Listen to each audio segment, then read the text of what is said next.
ಸಿಕ್ಕಿರೋದು ಸಮಾಜದಲ್ಲಿ ಬಹಳ ಅದೃಷ್ಟವಂತರು, ನಾವೆಲ್ಲರೂ ಕೂಡ ಪುಣ್ಯವಂತರು, ಎಲ್ರಿಗೂ ಸಿಗುವಂತ ಒಂದು ಅವಕಾಶ ಅಲ್ಲ ಇದೆ. ಇದನ್ನ ತಾವೆಲ್ಲರೂ ಕೂಡ ಮನವರಿಕೆ ಮಾಡ್ಕೋಬೇಕು. ಇಂಥ ಸಂದರ್ಭದಲ್ಲಿ ನಮ್ಮೆಲ್ಲ ಏನೆಲ್ಲ ಜವಾಬ್ದಾರಿ ಇದೆ, ಏನ್ ಮಾಡಬೇಕು, ನಾವು ಯಾತಕ್ಕೋಸ್ಕರ ನಮ್ಮ ತಂದೆ ತಾಯಿಗಳು ನಮ್ಮನ್ನ ಇಲ್ಲಿ ಕಳಿಸಿದ್ದಾರೆ, ನಾವೇನ್ ಆಗ್ಬೇಕು, ನಮ್ಮ ನಡೆ ನುಡಿ, ನಮ್ಮ ಮಾತು, ನಮ್ಮ ಸಂಘ, ನಮ್ಮ ವಿಶ್ವಾಸ ಯಾರ ಜೊತೆಲಿ ಯಾವ ರೀತಿ ಇರ್ಬೇಕಂತ ಹೇಳಿ ಇಂಥ ಸಂದರ್ಭದಲ್ಲಿ ನೀವು ಬೆಳೆಸ್ಕೊಳ್ಬೇಕು. ಇಂದಿನ ಮಕ್ಕಳೇ ಮುಂದಿನ ಪ್ರಜೆಗಳನ್ನು ಹೇಳ್ತೀವಿ. ನಾಳೆ ದಿವಸ ನಿಮ್ಮಲ್ಲಿ ಏನ್ ಬೇಕಾದ್ರೂ ಆಗ್ಬೋದು. ನಾನು ಕನ್ಸಲು ಅನ್ಕೊಂಡಿಲ್ಲ, ನಾನು MLA ಆಗ್ತೀನಿ, ಒಬ್ಬ ಶಾಸಕರಾಗ್ತೀನಿ ಅಂತ ಕನಸು ನೆನಸಲು ಕೂಡ ನಾನು ಅನ್ಕೊಂಡಿರ್ಲಿಲ್ಲ. ನಿಮ್ಗಾದ್ರೆ ಇವತ್ತು ಚೇರ್ ಅದೆ, ಪೆಂಡಾಲ್ ಅದೆ, ಸ್ಟೇಜ್ ಅದೆ, ನಮ್ಗೇನು ಇರಲಿಲ್ಲ. ನೆಲದ ಮೇಲೆ ಚಪ್ಪಳ ಹಾಕೊಂಡು ಕೂತ್ಕೋತಾ ಇದೆ. ಹೊಂಬಳೆಗಳು ನಮ್ಗೆ ಪ್ರಿನ್ಸಿಪಾಲ್, ರಾಮೇಗೌಡರು ನಮ್ಗೆ ಪ್ರಿನ್ಸಿಪಾಲ್, ಚಿಕ್ಕಮಂಗಳೂರು ನಮ್ಗೆ ಪ್ರಿನ್ಸಿಪಾಲ್ ಇದೆ, ರಂಗನಾಯಕಮ್ಮ ಇಲ್ಲೇ ಇದ್ದಾರೆ ನನಗೆ ಗೊತ್ತಾಯಿತು. ಅವರು ಕೂಡ ನನಗೆ ಫಿಸಿಕ್ಸ್ ಲೆಕ್ಚರರ್ ಆಗಿದ್ದಾರೆ. ಅನೇಕ ಜನರು ಇನ್ನೂ ನನ್ನ ಗುರುಗಳು ಇನ್ನೂ ಇದ್ದಾರೆ ಅಂತ ಹೇಳಿದ್ರೆ ನನಗೆ ಹೆಮ್ಮೆ, ನನಗೆ ಬಹಳ ಸಂತೋಷ ಆಗುತ್ತೆ. ಸೊ ನಿಮಗೂ ಇವತ್ತು ಅವರು ಕೂಡ ಗುರುಗಳಾಗಿದ್ದಾರೆ, ಒಳ್ಳೊಳ್ಳೆ ಸ್ಥಾನದಲ್ಲೂ ಕೂಡ ಇದ್ದಾರೆ. ನಾನು ನಿಮ್ಮ ನಿಮ್ಮಲ್ಲಿ ಮನವಿ ಮಾಡ್ಕೊಳ್ಳೋದು ಇಷ್ಟೇ, ಇಂಥ ಒಂದು ಹಂತದಲ್ಲಿ ನೀವು ಅನೇಕ ರೀತಿಯಲ್ಲಿ ಜೀವನದ ನಡೆ ನುಡಿ ನೀವೆಲ್ಲೂ ಕೂಡ ಬದಲಾವಣೆಗೆ ತಾವೆಲ್ಲರೂ ಕೂಡ ಮಾಡಿಕೊಳ್ಬೇಕು. ನಿಮ್ಮ ವಿದ್ಯಾಭ್ಯಾಸದ ಬಗ್ಗೆ ಗಮನವನ್ನು ಕೊಡಬೇಕು.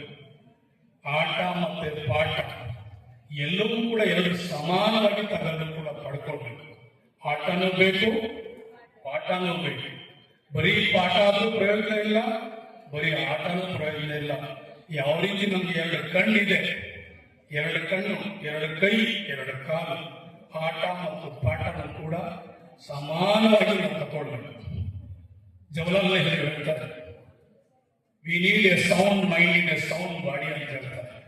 ಒಂದು ಆರೋಗ್ಯಕರವಾದ ಮನಸ್ಸು, ಒಂದು ಆರೋಗ್ಯಕರವಾದ ದೇಹದಲ್ಲಿ ಇದ್ರೆ ಮಾತ್ರ ನಾವೆಲ್ಲರೂ ಕೂಡ ಆರೋಗ್ಯಕ್ಕೆ ಸಾಧ್ಯ ಅಂತ ಹೇಳಿ ಜವಾಹರ್ಲಾಲ್ ನೆಹರು ಹೇಳ್ತಾರೆ.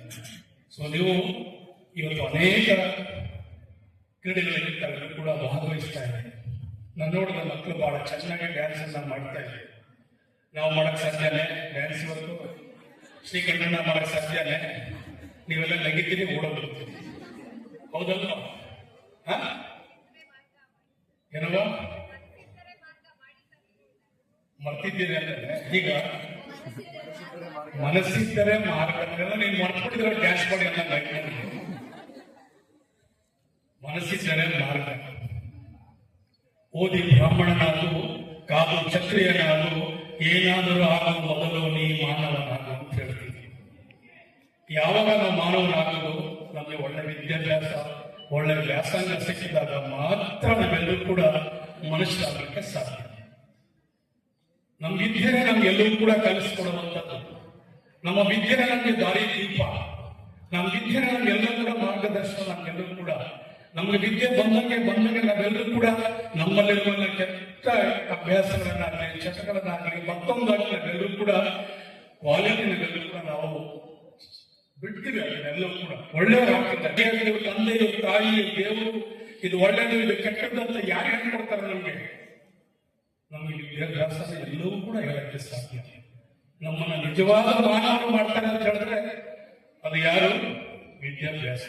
ಒಳ್ಳೆ ವ್ಯಾಸಂಗ ಪಡೆದ್ರೆ ಒಳ್ಳೆ ಸ್ಥಾನ, ಒಳ್ಳೆಯ ವ್ಯಾಸಂಗ ಪಡೆದ್ರೆ ಒಳ್ಳೆಯ ಸ್ಥಾನಮಾನ, ಒಳ್ಳೆಯ ಸಮಾಜಕ್ಕೆ ಕೊಡುಗೆ. ನಮ್ಮ ತಂದೆ ತಾಯಿಗಳಿಗೆ ಯಾವ ಆಸ್ತಿ? ನಮ್ಮ ಮಕ್ಕಳೇ ನಮ್ಮ ತಂದೆ ತಾಯಿಗೆ ಆಸ್ತಿ. ನಮ್ಮ ಒಡವೆ, ನಮ್ಮ ಗಾಡಿ, ನಮ್ಮ ಬಂಗ್ಲೆ, ನಮ್ಮ ಕಾರು, ನಮ್ಮ ನೆಕ್ಲೆಸ್, ನಮ್ಮ ಜುಮ್ಕಿ ಇವೆಲ್ಲ ಶಾಶ್ವತನೇ? ಶಾಶ್ವತ ಅಲ್ಲ. ಶಾಶ್ವತ ಏನು ಅಂತ ಹೇಳಿದ್ರೆ ನಮ್ಮ ಮಕ್ಕಳೇ ನಮ್ಮ ಸಮಾಜಕ್ಕೆ ಏನು ಕೊಡುಗೆ ಕೊಡ್ತೀವಿ ಅದೇ ಶಾಶ್ವತ, ಅದೇ ನಮ್ಮ ತಂದೆ ತಾಯಿಗೆ ಕೀರ್ತಿ. ಇವತ್ತು ನೀವೇನು ವಿದ್ಯಾಸಂಸ್ಥೆಗೆ ಕೀರ್ತಿ ತಂದು ಕೊಡ್ತೀರಿ, ಏನು ಇವೆಲ್ಲ ರಿಸಲ್ಟ್ ತಂದು ಕೊಡ್ತೀರಿ, ಅದ್ರ ಮೇಲೆ ಈ ವಿದ್ಯಾಸಂಸ್ಥೆ ನಿಂತ್ಕೊಳ್ಳುತ್ತೆ. ಹೆಂಗೆ ಎಷ್ಟೊಂದು ಕಷ್ಟಪಡ್ತಾರೆ. ನಮ್ಮ ಗಣೇಶ ರೂಪ ಕೊಟ್ಟಾಗ